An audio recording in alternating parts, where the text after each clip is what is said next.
આજે આપણી જાતને હનુમાનજીના ઉચ્ચ ચરિત્રની સાથે થોડીક સરખાવી છે. હનુમાનજી ગરીબ નથી, હનુમાનજી લાચાર નથી, હનુમાનજી નિર્બળ નથી, હનુમાનજી અભણ કે અબુદ્ધ નથી. એના એક એક ગુણ અનંત છે. અતુલિત બલધામ હેમ શૈલાભદેહ. આખી દુનિયા હું લેવા પગે લાગે છે, હું લેવા નાળિયેર માને છે, શા માટે તેલ ચડાવે છે, શા માટે સિંદૂર ચડાવે છે. દુનિયા હું લેવા લાંબી ટૂંકી એની પાસે થાય છે. આપણે આપણી જાતને પૂછો, કરતા કાંઈ નથી અને મોટા થવાનું મનમાં બહુ થાય છે. ભગવાન રામ હનુમાનજીને હાથ જોડીને રડતા રડતા કહે છે કે હે હનુમાન, તારા એક એક ઉપકારની માટે હું મારા એક એક પ્રાણ આપી દઉં ને તો મારા પ્રાણ તો ખાલી 5 છે. અને બાપ, તારા ઉપકારનું લિસ્ટ બહુ મોટું છે. હું તારા ઋણમાંથી કોઈ દાડો મુક્ત ન થાવ.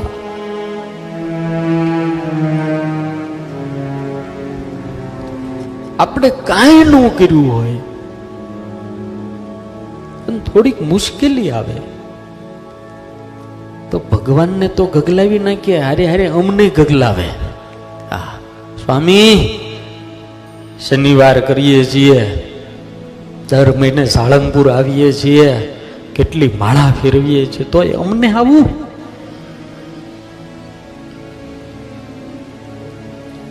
તમે હનુમાનજીને પૂછો,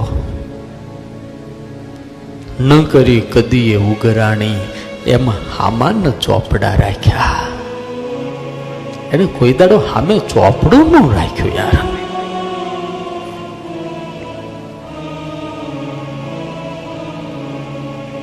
કાયમ રઘુનાથજી જ્યારે સભાની અંદર બેઠા હોય અને હનુમાન આવે એટલે તરત જ ભગવાન હેઠું મોઢું કરી જાય. એને કોઈ દાડું કીધું નહીં કે મેં રામનું આ કામ કર્યું છે. અને આપણે જો કોકનું કાંઈક થોડું કરી દીધું હોય તો આખા ગામમાં ધજાગરો કરીએ કે હું ખરા ટાણે કામ લાગ્યો તો તને ભાઈ. અને એને કોઈ દાડો ના કીધું, કોઈ દિવસ નહીં.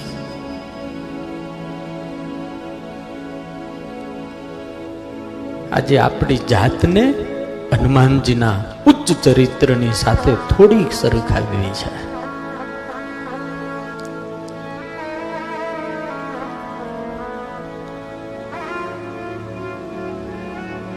તમે આટલા બધા બેઠા છો, આત્મચિંતન કરજો થોડુંક.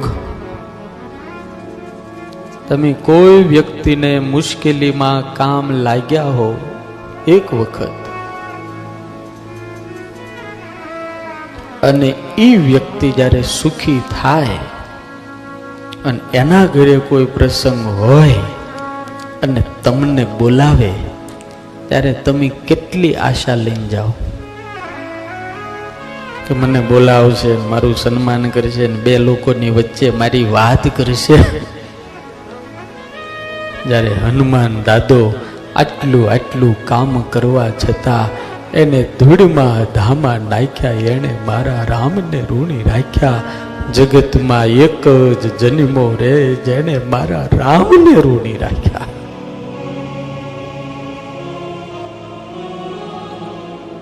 રામની કચેરીની અંદર ભગવાન રામનું સિંહાસન, સુગ્રીવ માટે સિંહાસન, વિભીષણજીની માટે સિંહાસન, અંગત માટે સિંહાસન પડે. ઓલા ગુહ રાજા હતો ભગવાનનો મિત્ર, એના માટે સિંહાસન. હનુમાનજી માટે નહીં. દૂર બે ધૂળમાં બે અને ઈશ્વરના દરબારની અંદર જે ભક્તો આવે, સાધુઓ આવે, ઈજા ચાખડિયું કાઢે, ઈજા ચંપલ કાઢે, ત્યાં બેઠો બેઠો હનુમાન એ ભક્તોના ચંપલ ગોઠવે, એ ભક્ત સાધુઓની ચાખડિયું ગોઠવે અને હનુમાનજી રામના દરવાજે બેહે. ચોકી રામની કદી ન છોડી, જાપે ઉતારા રાખ્યા. આ વ્યક્તિત્વને હું તમે કોઈ દાડો માપી ના શકીએ યાર, કોઈ દાડો. ચોકી રામની કદી ન છોડી, જાપે ઉતારા રાખ્યા. રાજ સત્તામાં ભડકા ભાળા, રાજ સત્તામાં ભડકા ભાળા, પછી ધૂળમાં નાખ્યા. જગતમાં એક જ જન્મ્યો રે, જેણે રામને રૂણી રાખ્યા. કોઈ ગરીબ હોય, કોઈ મજબૂર હોય, ખાવાનું મળતું હોય તો એ તમારા દરવાજે ઊભો રહે, તમારું સાચું ખોટું સાંભળે. તમે એમ કહો કે સામે જા તો એમ જાય. હનુમાનજી ગરીબ નથી, હનુમાનજી લાચાર નથી, હનુમાનજી નિર્બળ નથી, હનુમાનજી અભણ કે અબુદ્ધ નથી.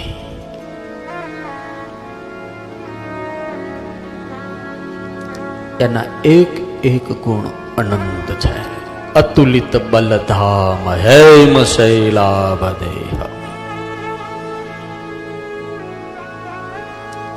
એના અમાપ પરાક્રમનું વર્ણન સ્વયં રામ કરે છે, સ્વયં શિવ કરે છે. રામ તો કરે, એનો છોકરો છે. પણ આપણને આશ્ચર્ય ત્યારે થાય, હનુમાનજીને સલામ કરવાનું મન ત્યારે થાય. 3 લોકનો અધિપતિ, 10 માથા વાળો અને 20 હાથ વાળો હોનાની નગરીનો માલિક રાવણ હનુમાનજીના સદગુણનું વર્ણન કરે. એના અમાપ પરાક્રમનું વર્ણન રાવણ કરે. દુશ્મન જ્યારે વખાણ કરે ને ત્યારે આપણે સાચા. હનુમાનજીનું અમાપ પરાક્રમ, અતુલિત બલધામ હેમ શૈલાભદેવમ, સકલ ગુણ નિધાનમ, વિદ્યાવાન ગુણી અતિ ચાતુર. ગરીબ નથી, અષ્ટ સિદ્ધિ 9 નિધિ કે દાતા.